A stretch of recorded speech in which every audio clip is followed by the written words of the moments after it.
नमस्कार। आज हमारे और आपके लिए सभी के लिए बहुत ही गर्व का दिन है। आज है 22 जुलाई और 22 जुलाई को प्रत्येक वर्ष हम नेशनल फ्लैग डे के रूप में मनाते हैं।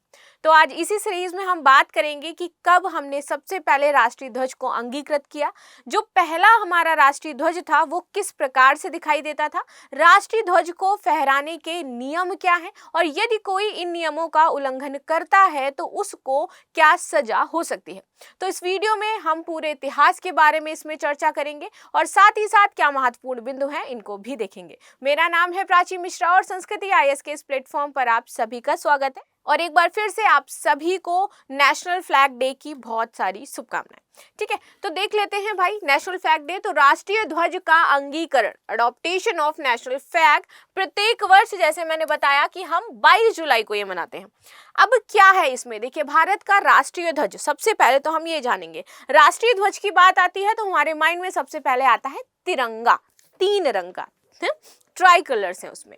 लेकिन क्या शुरुआत से ही इसमें जो 3 कलर है वही थे या बाद में इनमें कोई चेंजमेंट किया गया है, या फिर अशोक चक्र जो आप बीच में देखते हो जिसमें 24 तीलियां हैं, ये शुरुआत से ही इस फ्लैग में थी या बाद में इसको ऐड किया गया है, ये इसमें हम समझेंगे। भारत में तिरंगा शब्द भारतीय राष्ट्रीय ध्वज को संदर्भित करता है। ठीक है, इसके वर्तमान स्वरूप को भारत की संविधान सभा ने 22 जुलाई 1947, आजाद हुए थे हम 1947 को, 22 जुलाई 1947 को अपनाया था। ठीक है, तिरंगे को पिंगली वेंकैया ने डिजाइन किया था। कई बार आपसे पूछते हैं ये, नॉर्मली जो हम लोग 6-7 क्लास में थे तो हमें ये जीके वाले पोर्शन में बहुत ज्यादा रटाया जाता था कि किसने लिखा है राष्ट्रगान, किसने राष्ट्रीय ध्वज डिजाइन किया है। तो ये जो पिंगली वेंकैया है इनके द्वारा ये राष्ट्रीय ध्वज आपका डिजाइन किया गया था। अब तिरंगे का इतिहास समझ लेते हैं हम थोड़ा सा कि ये जो फ्लैग है हमारा स्टार्टिंग से ही ऐसा था या बाद में इसमें कुछ बदलाव किए गए हैं। अंगीकरण हो गया 22 जुलाई 1947 को, लेकिन उसके बाद इसमें कुछ महत्वपूर्ण बदलाव किए गए हैं, इनको भी हम समझते हैं। देखिए 31 मई 1921 को कांग्रेस ने पहली बार 3 रंग के झंडे को मान्यता दी थी। ठीक है, इसमें हरा, सफेद और लाल रंग था आपका। कौन कौन से? हरा, सफेद और लाल रंग था।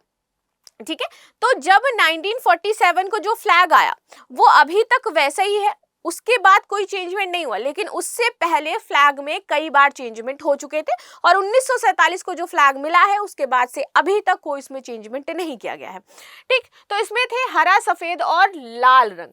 अब इसी रेड कलर को क्या किया गया था? चेंज किया गया था। कब किया गया? तो वर्ष 1931 में तिरंगे में लाल रंग की जगह केसरिया रंग जोड़ दिया गया। ठीक है, और इस समय तिरंगे में अशोक चक्र की जगह चरखा हुआ करता था। पहले जो गांधी जी का चरखा था ना वो हुआ करता था सूत काटने वाला। ठीक है, वर्ष 1931 में बने झंडे को ही एक बदलाव के साथ 22 जुलाई 1947 में संविधान सभा ने राष्ट्रीय ध्वज में के रूप में स्वीकार कर लिया था।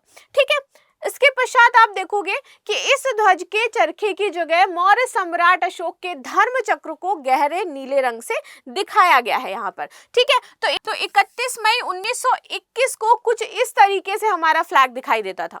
इसके बाद जो फ्लैग में चेंजमेंट किया गया, केसरिया रंग ऐड किया गया और 2 अप्रैल 1921 को ये इस तरह से दिख रहा था। लेकिन जब फाइनली हमें स्वतंत्रता मिलती है तो एक और चेंजमेंट के साथ हमारा प्यारा सा झंडा यहाँ पर दिखाई देता है। ये है हमारा क्या, सम्राट का जो धर्म चक्र है, अशोक चक्र है जिसको बोला जाता है, उसको यहाँ ऐड किया गया 22 जुलाई 1947 को और अभी तक ये फ्लैग कंटिन्यू है, इसमें कोई चेंजमेंट नहीं किया गया है। कई बार हम इन चीजों को गलत कर देते हैं। यहाँ पर फ्लैग में हमेशा 24 तीलियां ही होती हैं। ठीक है, और इसको हमेशा ध्यान में रखना चाहिए। हमारे फ्लैग के फहराने के कुछ नियम भी हैं कि कैसे हमारी फ्लैग होस्टिंग होती है, तो उसके बारे में भी हम जानेंगे। तिरंगे के रंगों का महत्व क्या है, क्या बताते हैं ये 3 रंग? ठीक है, तिरंगे में समान अनुपात में 3 क्षैतिज पट्टियां हैं। इसमें केसरिया रंग सबसे ऊपर है, बीच में हमारा सफेद रंग है और अंत में आपका हरा रंग आ जाता है। केसरिया रंग देश की ताकत और साहस को बताता है कि 1947 तक आने के लिए भारत ने कितना साहस दिखाया है, भारत ने कितनी लड़ाइयां लड़ी हैं, भारत ने कितनी ही श्रद्धांजलियां दी हैं, भारत ने कितने ही लोगों को ऐसे जो बहुत ही देश प्रेमी थे उन्होंने अपनी बलि दी है 1947 तक पहुंचने के लिए। और आज हम उस स्वतंत्र देश में खुली हवा ले पा रहे हैं अपने कुछ मौलिक अधिकारों के साथ। ठीक है, तो यहां तक पहुंचने में जो भी संघर्ष हुआ है वो ये केसरिया रंग दिखाता है। उसके बाद देखोगे सफेद रंग धर्मचक्र के साथ शांति और सत्य का संकेत देता है। व्हाइट हमेशा माना जाता है पीस एंड काम के लिए, और एज इट इज सफेद रंग यहाँ पर क्या दिखा रहा है कि हमें देश में क्या रखनी है, शांति रखनी है। ये जो आप देखते हो ना, दंगे भड़क रहे हैं, लड़ाइयां हो रही हैं, तो ये जो सफेद रंग है ये चिन्हित करता है कि हमें अपने देश में क्या रखना है, शांति बनाए रखनी है और हमेशा सत्य का साथ देना है। हरा रंग बताता है देश के शुभ विकास और उर्वरता को बताता है, देश में विकास हो, अच्छे से अच्छा उर्वरता बनी रहे, क्योंकि किसानों का बहुत ही ज्यादा महत्व है हमारे देश में। ठीक, जीडीपी में भी किसान सबसे ज्यादा यहाँ पे देख रहे हो हेल्प करते हैं, तो इसीलिए उर्वरता बनी रहे हमारी देश की मिट्टी में, किसानों को सहयोग मिलता रहे, देश विकास करता रहे। ठीक है, तो ये शुभ संकेत हरा रंग दिखाता है, ये यहाँ पर बात कही गई है। आगे आ जाते हैं, तिरंगे की बनावट और आकार के बारे में जान लेते हैं। आज भी बहुत सारे लोग ऐसे हैं जिनको नहीं पता है कि वाकई तिरंगे का अनुपात क्या होता है और किस प्रकार से यहाँ पर मेजर करके बनाई जाती हैं चीजें। यहाँ तक कि ये जो आपका सर्कल है ना, इसका भी मेजरमेंट है, लंबाई चौड़ाई इसका भी मेजरमेंट है। ठीक है, तो ध्वज की लंबाई और चौड़ाई का अनुपात 3:2 होता है। ठीक है, यानी कि आपकी लंबाई कितनी होगी, 3 और चौड़ाई आपकी 2, ये निर्धारित है। सफेद पट्टी के बीच में नीले रंग का चक्र होता है जिसमें 24 तीलियां हमारी मौजूद होती हैं। ये तीलियां चहुमुखी विकास दिखाती हैं, प्रगति दिखाती हैं, प्रगति की निरंतरता है वो बनी रहे, और कर्तव्य का संकेत देती हैं कि भारत के जो हर एक नागरिक है, यानी कि मेरे पास भी इस देश को लेकर के कुछ कर्तव्य हैं। आप मुझे देख रहे हैं, आपके भी इस देश के प्रति कुछ कर्तव्य हैं और उन कर्तव्यों का हमें निर्वाहन करना है और अच्छे से करना है, ईमानदारी से करना है, सत्यनिष्ठा से करना है। ठीक है, तो यही चीज यहाँ पर ये दिखाई गई है। आगे देख लेते हैं, तिरंगा फहराने के आखिर नियम क्या है और यदि कोई इन नियमों का उल्लंघन करता है तो उल्लंघन के तहत उसको क्या सजा हो सकती है। देखिए, भारतीय ध्वज संहिता तिरंगे को फहराने के नियम निर्धारित किए गए हैं। 24 घंटे तक तिरंगा फहरा सकते हो आप, इसे आप अपने घर पर भी फहरा सकते हो। ठीक है, ऐसा नहीं है कि तिरंगा जो होगा सिर्फ ग्राउंड में फहराया जाएगा, घर पर भी फहराया जा सकता है, या हाथ या मशीन से बनाया जाता है, हाथ से बना होगा या मशीन से बना होगा।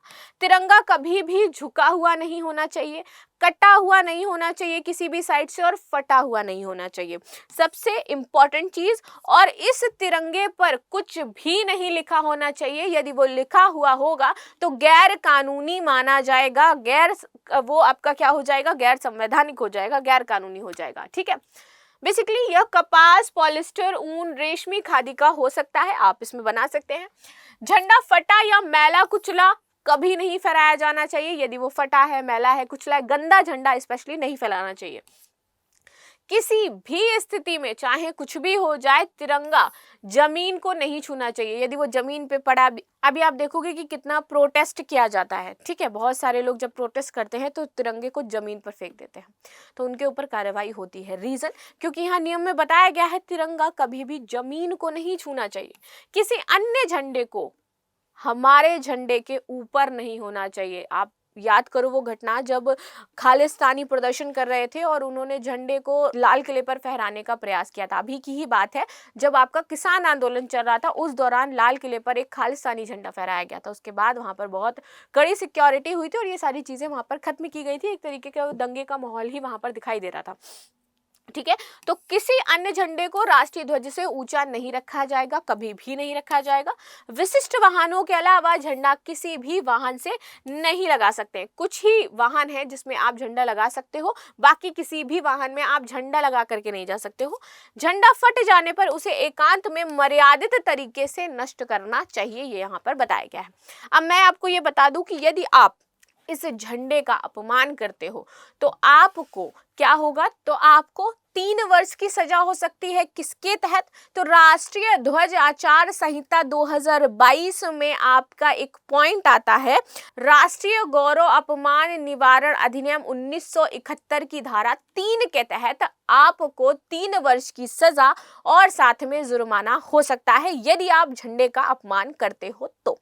ठीक है, तो झंडे का अपमान नहीं करना है। वाकई ये हमारा गौरव है, प्राउड फील करते हैं हम जब भी 15 अगस्त आता है या फिर हम मनाते हैं गणतंत्र दिवस अपना, उस दौरान हम झंडे को फहराते हैं। लाल किले पर देखोगे आप कि पूरा माहौल सेट रहता है, लोग जाते हैं, स्पीचेस होती हैं। तो इस तरीके से हमें हमेशा गौरवान्वित फील करना चाहिए जिस भी देश में हैं हम। और सबसे पहले हमें हमारी भाषा पर बहुत ही ज़्यादा प्राउड फील करना चाहिए, क्योंकि हमारी जो संस्कृति है, भाषा है, उसी से हम हैं। यदि हम अपनी जो संस्कृति है उसको ही छोड़ देंगे तो भारत भारत नहीं रह जाएगा। ठीक है, तो इसी के साथ मैं मिलती हूँ नेक्स्ट क्लास में कुछ अन्य महत्वपूर्ण मुद्दों के साथ। तब तक के लिए आप सभी का धन्यवाद। यदि आपको समझ में आया हो, अच्छा लगा हो, तो एक लाइक हमारे झंडे और तिरंगे के लिए अवश्य कर दीजिएगा। Thank you so much.